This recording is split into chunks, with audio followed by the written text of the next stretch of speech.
Good afternoon, everyone. I hope you're having a great day, and thank you so much for joining us today for our Facebook Live all about preparing your child for college.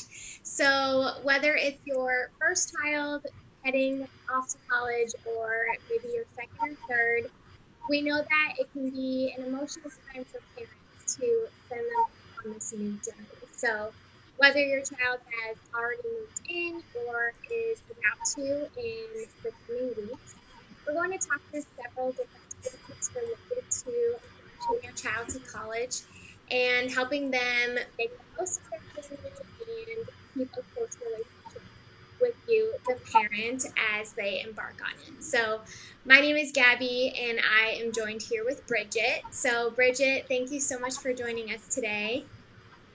You're welcome. I'm glad to be here for this topic. It's an important one.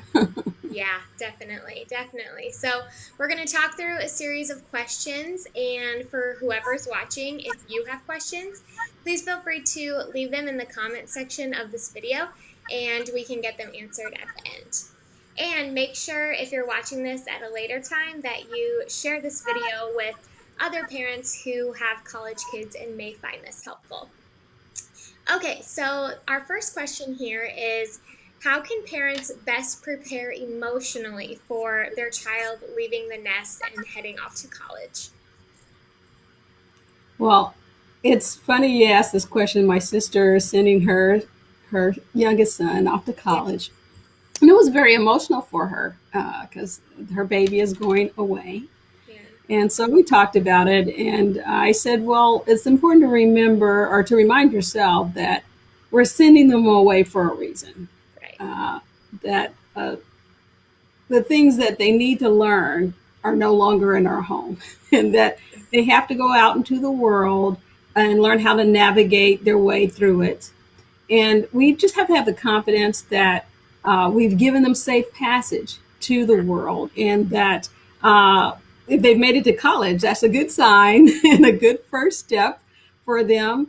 I had my sister just because she's just more visual, and I said, why don't we just make a reflection book for him and just gather up his pictures, his accomplishments, his challenges, and his failures as well. Put a little scrapbook, and then at a time that he really needs it, and there'll be this time that your kids always call you, and kind of just talk to them about that and say, hey, yeah, you had that one issue, you got through it, and look, in this book is a lot more pages, you have a lot more to go here, it's not the end.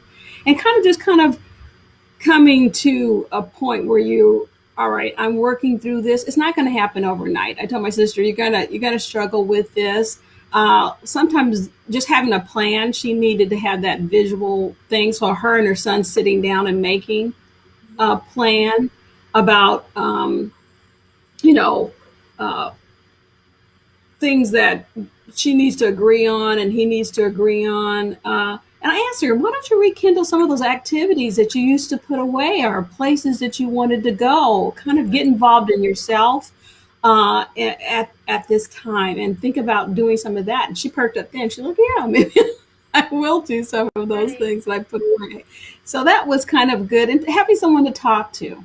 Yeah. I think having someone just say, maybe that's gone through it before, some other parents are going through it at the same time. Just kind of talking to some other people might be helpful to emotionally get to that point, but to be okay that you're not going to be okay. Right. It's okay not to be okay that Yeah. your kiddo is leaving, um, and and that it's going to be hard for a little bit. Okay, and try to move through that. Yeah. Yeah. And it's okay. It's just you're showing that you love them because you'll miss them, and there's nothing wrong with that. And like you said, just navigating it with other moms who are going through the same feelings and emotions, it is totally normal to feel that way. So I love what you said.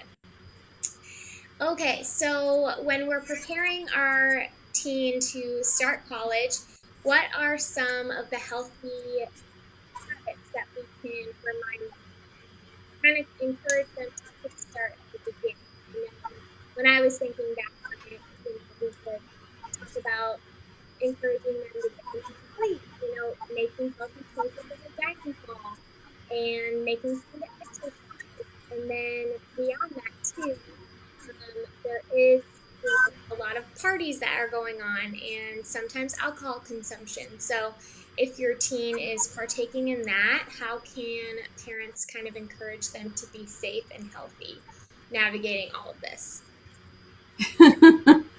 Well, I think it's important long before they go to school is to kind of sit down and make a plan and talk to kids about what are you going to do when you're faced with this? Which did you do when you're faced with that? Use the summertime as a test. I hope parents have been doing that, uh, giving a kid a curfew, but or taking away a curfew and saying, okay, now you're responsible for getting in here at a reasonable time. What is a reasonable time to you? I think it's reasonable for me to be in here at this time. If they say 3 o'clock in the morning, I'm always going to tell them, well, the door will be locked. So I think you might want to rethink that time. So, and then holding them to their good judgment, like, okay, this is the time you said, and then you didn't show up. So, kind of giving them more freedom and responsibility right now while they're still in your sight, but they're on their way out the door because there won't be any curfews and things like that at college. There won't be somebody telling them, to do this or do that. Um, Practicing with them about how to make good decisions. We have the SOTUS method that it's really good to have kids walk through and say, okay, your friends are making these decisions. Mm-hmm. What are you going to do? It's kind of like, your parents used to say to you, Gabby, I'm sure if everybody else is jumping off that bridge, are you We going to take do them. it? Yeah. Oh, yeah. So Mm-hmm. agree on some, just some things like that. I think it's important for parents and kids to kind of get some of the paperwork out of the way early on and documentation, healthcare, because a lot of kids who go through depression or whatever, parents can't get that information anymore because unless they get a HIPAA form signed, and make sure you take a copy of that and put it in their phone, and also have a physical copy so that if you need to find out information or you need to sign off or they've gotten hurt, try to get that. Durable power of attorney and any other medical insurance, all those kind of things, copy them, put them in their phones because you don't want them to go to the clinic and you get this huge bill. Right. you know, I've gotten that one. Kids don't know. And Oh, so, yeah, make sure all your paperwork. So have a little photo with the plan where you talk about, things like curfews and what are you going to do if someone offers you drugs or, how to, like, especially for girls, right. how to have a friend tree. Okay, you leave a party, everybody calls when they get home, or Mhm. whatever the case, something where and that'll make you feel better that your kid has a plan. And then all the documentation for you to be able to help them out and check on them, making sure that they have things in place. I love to talk to kids about, your student loan. Sometimes kids want to take the full load, and I'm like, hey, some of that you have to pay back. Let's look at this and really help them understand about that. I suggest, if you can, not taking the car the first year, if you can do Mhm. that, and because your insurance is going to go down, and you have to check and see what is the insurance if your kid takes that car to school and they get at a party and they don't want to drive because they're drinking, but they let their friend drive. Yeah. What is this? There's so many things that go on there. And so until a kid can really show you their first year, they're responsible, they can manage it, they can, take responsibility for their behavior. Don't put too much on their plate. Cars and insurance and all those things, they're attacked by the credit card people. It's just like, A lot. oh, yeah, yeah. I would sit down, go over their budget, go over their responsibilities. What are you going to be responsible financially? What are they responsible for? I'm going to do the dorm. I'm going to make sure you can go down to the dining hall and eat. You know, Right. Let them know. But if you're going to go do things off campus, your free life or whatever you're doing, you're going to need to get a job, a student job or something like that to cover those kind of expenditures. Mhm. Maybe work over the summer so you can save up enough money for those kind of things. So when you get back to school, you can do that. So definitely have those talks. I don't think parents have those talks and then things happen and then everybody's upset. Right. Yeah, because the teen maybe didn't know what to do because they'd never talked about it. So that's Right. great advice. Right. Yeah, I know it's so much different stuff that I don't think the average college student thinks about, like insurance and car insurance and everything you mentioned. So that's a great advice. Okay, so after your child leaves and goes to college, what can parents do while they're gone to help them thrive? Adjusting to a different way of academics is sometimes challenging for kids while balancing making friends and everything else. So, how can parents help navigate this? I kind of heard some of that. I'm Um, sorry, you're kind of going in and out just a little bit. okay. Um, so I think I heard you say, what can parents do while their kiddos are to help their kids Thrive. thrive in college, Yes. and adjust to some of the challenges that they're going Yeah. to be faced with? Okay. So some of the things I mentioned before about having a plan is your best bet. When kids are more prepared, I think that they can adjust better to those kind of things and thrive better because they feel like, okay, I know what I'm doing versus I'm just kind of out here. Um, I think kids also thrive when they have kind of a group that they're hanging out with. So if they did go to school with some of their friends, doing that or making friends. So if you have a kid who's shy, saying to them, okay, I want you to talk to 3 people a day in the dining hall, Mhm. in the commons area or student union building, in your class. I want you to talk to people because if you never speak to anyone, you're not going to meet people, and that kind of thing. I also, sometimes kids get the FOMO, right? They're going to have fear of missing out. So Oh, their yeah. other friends, they see their other friends at other colleges partying down. They have this kind of, who's having the most fun at college. Right. And so they think, oh, I want to quit. I don't want to leave this college, or I'm not doing well. Or, they're comparing themselves with social media to other kids. And I advise parents to talk to their kids about that. You're just seeing a little snippet of your girlfriend at a Right. party. That doesn't mean her whole day is a party. Yeah. So kind of helping them put those kind of things in perspective so they will be able to thrive and not compare themselves to other people that are going off to college. Um, I think it's really important for kids to feel some uh, um, that they can get to some help that might not be their parents, whether it be a therapist. Uh, Telehealth has really kind of taken off with this whole Yeah. COVID.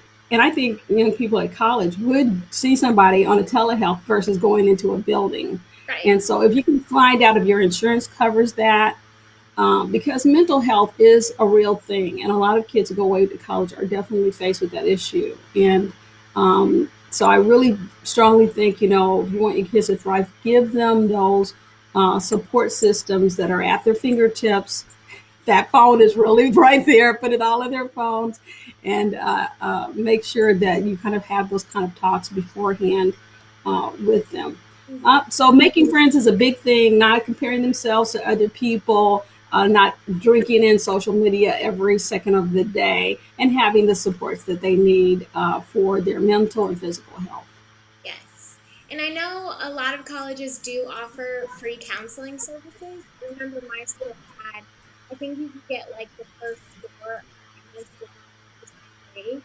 And just like you said, I'm sure they've adjusted to be virtual because of COVID. So that definitely is a resource for parents to and the voice hotline is always available too. So that is great.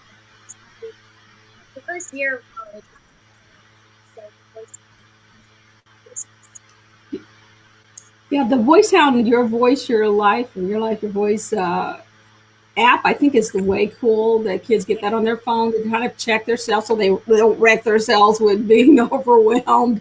And some place they can talk to other young people their same age that might be going through similar things, and to an expert that can help them if they get stuck. So that's a great little app too to get. Yeah, I'll make sure to link the app in the comment section. It's available on Apple and Google Play. So I'll make sure to link that. Great. Okay, how can we help our college students avoid feeling music? Mhm. Well, expect that it's normal that your kiddo's going to feel homesick, and that's okay too. And just encourage them to try to get involved in things that they're interested in the campus. They have to get out of their room. They have to make the effort. It's not going to come to them, and then encourage them to exercise Mhm. uh, in their daily life. It's important for them to do that and also to do some mindfulness activities, whether that be meditation or journaling or that little app we talked about, you know, every day. So they kind of start their day off or end their day in a positive way. Just encourage them to seek out someone, maybe a mentor that they can go and talk to someone else, some upperclassmen. There are resident assistant in their dorm that can assist them. So give them some pointers of people they can go to other than yourself, someone that they can get you right away physically that's Yeah. there. But always be there for your kids. I don't call them as much, even our grandkids now, maybe twice a month, maybe once a month, but they know that we're here for them and they can call us at any time of the day or night. So be there for your kids, but don't overwhelm them, and be okay that homesickness is really normal for the first year of college. It's a Mhm. big step. Yeah. Hmm. Yeah. How can parents help their kids practice good time management while they're away? Well, you really should have been starting that a long time ago before they go off to college. But if you have a kiddo who really struggles with time management, you can get a thing. It's called the time timer. Mhm. It's a watch that you can get, and it makes the time more um, visual for a kid who really doesn't get the numbers and struggles with that. So maybe that little watch that will go off and goes, okay, you have 5 more minutes that you can do this before you need to start doing this other thing. Yeah. And so that might be a good a tool for them and a good investment because lots of kids drop out of school because they just don't know how to manage their time. Right. Uh, you know, Getting with another kid who is good at time management. So tell your kid to find somebody else who's doing it right, who goes to bed and wakes up and does their study time and follow their schedule for a while till they get into the habit of having better time management. Mhm. It's hard when, mom and dad aren't home in the next room keeping you accountable of getting your studies done. So it can be definitely a learning curve, I think. I think so too. And you have people who are saying, come on out and do this now. I mean, they're right down the hallway making noise and are having a party. And you're like, I'm trying to study or whatever. So having that time timer that says, I can come when this goes off Yep. and being able to stay focused or following someone else's lead. Find somebody else who's doing it well and then mimic that is Hmm. my best suggestion. Because as parents, we're too far away to manage that for them now. We can't do that Yeah, now. Have to invest in that before they go. definitely. So you just talked a little bit about doing this with your grandkids about checking in, but what advice do you have to help parents figure out how often to check in? Because I know it's different for every parent-child relationship. And some check in every day, some check in night. What is kind of recommended for your grandkids? Well, I actually went up online, Gabby, and looked at a lot of what some other specialists were saying and what some parents were saying and what kids were saying Hmm. about going away to college and how much contact. It seems to be the topic, how much contact to have Yeah. with kids. And the consensus seemed to be that the first month kids are just overwhelmed. They're just really busy, busy, busy. And for parents to be trying to call them every day or every night, and it's a little much for them. So I would just let them know I'm here. It's fine to text a kid. What I did is I text them, Yeah. but I didn't call because if I call you, there's something wrong. So if Right. I call you, you're like, what's the matter? So I keep the call for there's something important or that it's the once a month. I want to hear your voice. I want to know by hearing your voice, you're okay. So Right. I really try to keep that to a once a month. And what happens is our grandkids call us. And Hmm. That's it's good. not over yeah, they don't call us about money or they say, oh, did you see my Facebook post or whatever.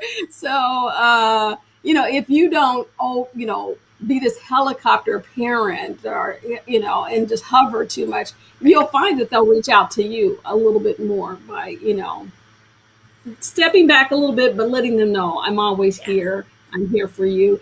Sending those gift boxes are really important to let them know I'm still here without physically being there. Uh, Kids always enjoys that with a little money in there. They're never going to say, "Oh no, I don't want that." They're going to They're not. send me the ramen and the. Yes, all That's my going to favorite be. snacks.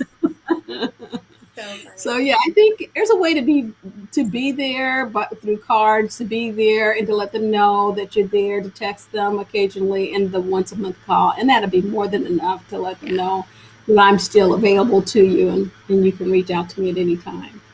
totally. Okay.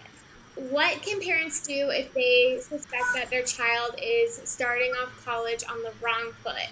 So maybe they are partying too much, skipping class, just not. Yeah. Well, there's two, ways you can go about dealing with this. You can let them make those mistakes and that they have to pay for them, and really pay for them. So, Right.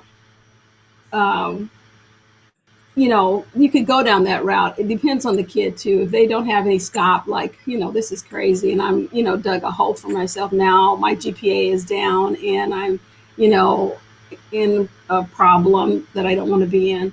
You can also, if you kind of see the signs happening of your kid just doing some behaviors and you're hearing about it through other people that are involved with your child, you can say, I need a weekend. I need you to come home for a weekend. Just kind of recalibrating themselves. Come home. Um, and that really kind of helps a kid kind of get back in touch with themselves. Sometimes they're just following the whole group and they're not making good decisions for themselves.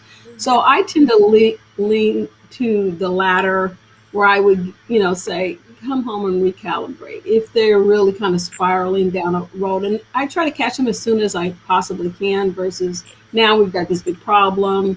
You're being suspended and kicked out for drinking and, you've crashed a car. I don't want them to go that far. So I try to see those signs, and uh, if they have friends there and I know their friends and I talk to their parents, that's a good thing. And having that openness with your kid where they can come to you and say, I don't know, I'm making a lot of stupid mistakes and I'm feeling really frustrated and I don't know which way to go. And I say, okay, come on home. My parents did it for me. I remember them coming in and picking me up and Yeah, taking me home. And I stayed with them really for a whole week. yeah, And then I was great after that. I never came back home again after that. yeah. Not that I was drinking and driving. I just was just trying to do way too much. So sometimes your kid isn't doing bad things, they're doing too many things. I was involved in almost everything, right? And overloading myself. And so I think that that's also a sign. Sometimes we think, oh, my kid is involved in this and they're doing that and their GPA is there. Yeah, I had all those things, but that's a pressure and stress too. Yeah. Kind of keep that in mind too. It's not always that they're doing badly. Sometimes they're doing too perfect. Perfect can be a problem, right? Yeah, definitely. And sometimes it does just take, taking a step back from the situation and reevaluating, saying, I am doing way too much, or I'm hanging out with the wrong group of friends, and then you can go back and readjust. So definitely. Sometimes it's getting out of the dorm you're in. I Yeah. mean, I think when I got into an all-girl dorm, it was like night and day Oh, I'm from, sure. Hmm. from being a co-ed dorm. It was Right. totally different. And Yeah. so that sometimes, making that move if you can and financially can do it, and kind of working with your kid on what are the stumbling blocks that are causing you some of the issue and trying to help them remove those from their life so they can stay at school. Yeah. Okay, so the next one is a sweet question. It is, how can parent-child relationships be strengthened even if they're thousands of miles apart? Well, I really don't feel like distance is the issue. You can have distance with somebody who's living right in your home. Yeah. So I think it's really just making the effort to do the little things that count in a relationship, whether they're close by or far away. And like I say, those little gifts. I remember my dad showing up during spring break, or at finals, and taking me and all my girlfriends out to dinner. Yeah, that was the best. Yes, and so those little things, whether it's the get, just the call or the text, I love you, or the card, or that really make all those miles kind of melt away, because no matter where this person is on the planet, they've got your back, they're on your side, they're thinking about you.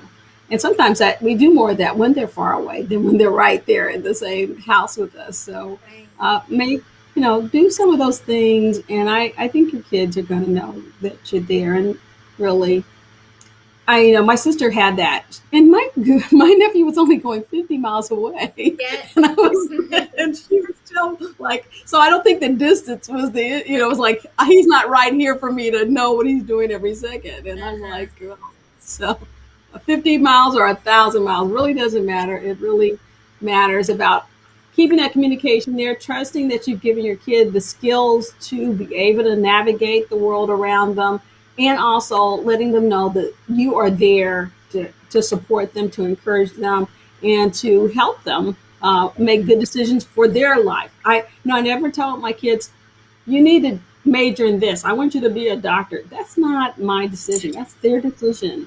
And when they make mistakes, I also said that's your responsibility too. So if you drove a car and had an accident, well, this is what it's going to be like, and this is what your insurance is looking like now. So. Yeah. I remember my college dorm charged, it was like $2 a load of laundry to wash and dry. So I would always Mhm. complain about it, like, oh, why are they charging so much? So then when I came home, my parents would do like free laundry service coupons. And they would just, and little stuff like that, like you mentioned, like, oh, they remember that this silly little thing is like laundry. I know. It's so The funny. laundry always smelled so better when my mom would do it. I know. I Well, she would was actually like, sort it out versus me in college would just put it all in one load because it costs so much. there you have it. You had to think, okay, do Yeah, I spend it here or do I spend it over here? I So know. yeah, it was great. And Yeah. you're gonna miss those times when our parents aren't with us any longer. But just taking those little things. I love that you share that, Gab, because it is those little things like your laundry, Oh, yeah, and yeah, totally. yeah. All right. The next question is, this is a common thing. I really, not for me. It was, if I could help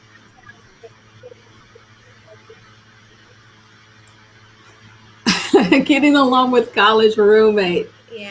Well, I think you kind of have to teach your kid to be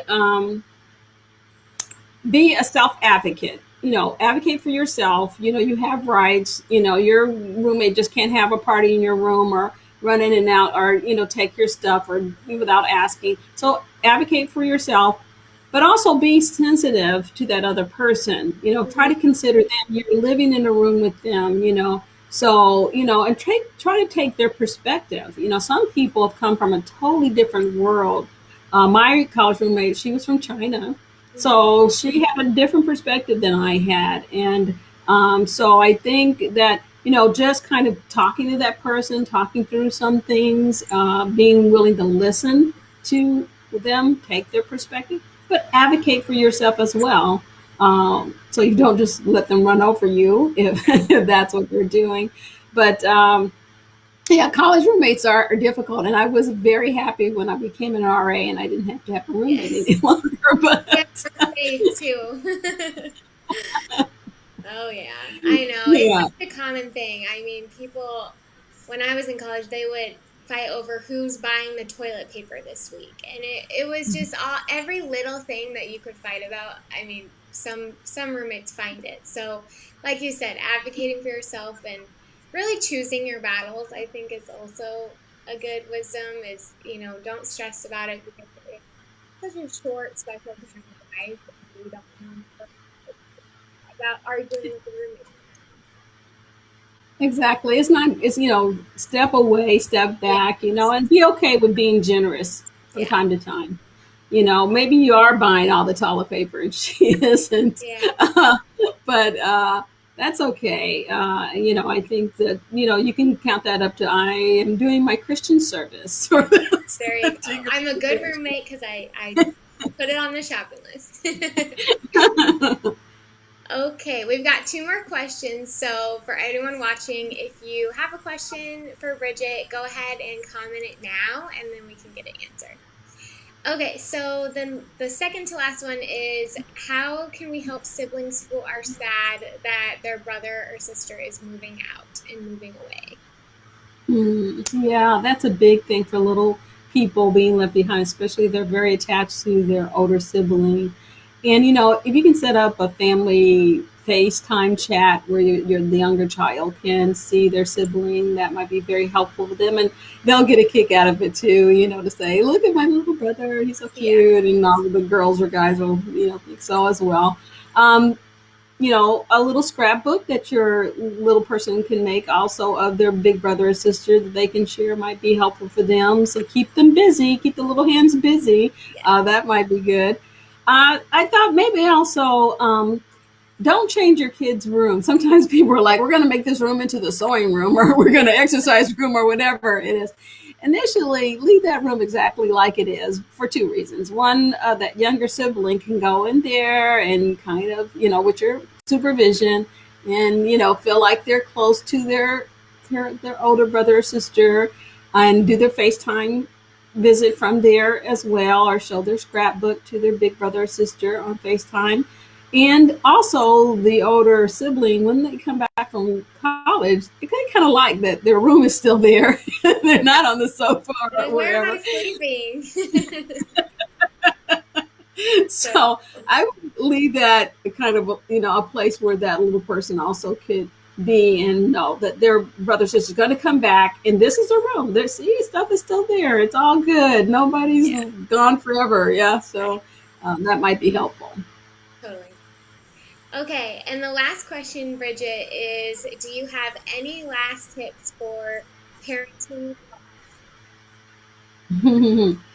Well, again, my world going to college and maybe even, well, you're so young, Gabby, but social media is Yeah, just so different for kids now that are it in is. college. Oh, yeah. It is, and it overwhelms just everything that they do. And I would really sit down with kids and talk to them. The information, they just put everything on there. They're part, and I'm like, future employers are looking at this. Yeah, And so you really want to be careful about what you're putting on social media, that people can track where you're at. And then if there are predators on a campus, they know where you're at and what you're doing, who you are. And that's just way too much information to be giving right. people. So kind of sit down and really talk to kids about how much information they should be sharing on Facebook.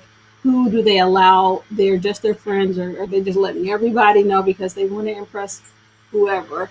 Yeah, So that is my biggest concern right now for kids in college is this social media. It takes up a lot of their time. They're not studying if they're on social media. So it's a good thing and it's a bad thing. It's a two-edged sword. So I want kids that definitely have access to it, but learn how to better manage it. It's kind of like time management, learning how to yeah, manage social media. So, using the SOTUS method, I advise all parents who have college students to go up to our site and learn about the SOTUS method, which is a good problem solving tool for kids who are going off to college because they have to make decisions without you. So, this is a tool for them to learn, take responsibility, and what are the steps to making decisions, just not because everybody else is doing it, but because these are my decisions and this is what I'm willing to live with. I think it's important that parents get united. If a kid can figure out, oh, I just go to dad for these questions or these yep, things, and I go to mom for that, then, they'll be able to manipulate everybody, especially from afar when you don't see them every day. So parents really need to get on the same page and approach their student who is away to college and check in with each other. If he calls you, say, okay, let me get back to you once I talk to your mom or once I talk to your yeah. dad before giving an answer. Hmm. Yeah. So though I think, having that plan where, finance is a big stressor for parents nowadays to send their kids off to college, right? Right. And it's a great thing. And kids are not getting as much scholarship coverage as I mean, they're getting great grades, but some kids who got great grades didn't get the support they thought they were going to get.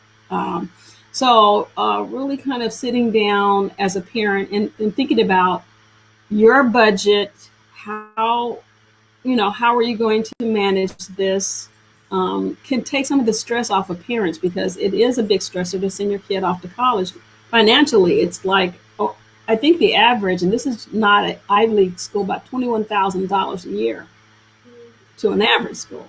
Okay, right. so if you're only getting 10,000 of that through scholarship, and then how to cover the rest of that, and really sitting down with a financial advisor and talking about how to cover that, because sometimes parents get themselves in a situation that they can't deal with. So stay away from private loans, getting fair loans, looking at the equity on their home, things like that.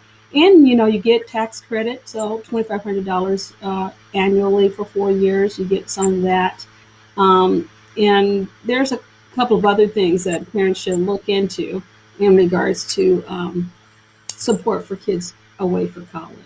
Hmm. Definitely. Well, thank you so much, Bridget, for talking through these different topics. We really appreciate all your insight on preparing kids for college. And to all who are watching, we hope you found this helpful, and best of luck to your college student. Thanks, everyone. See ya.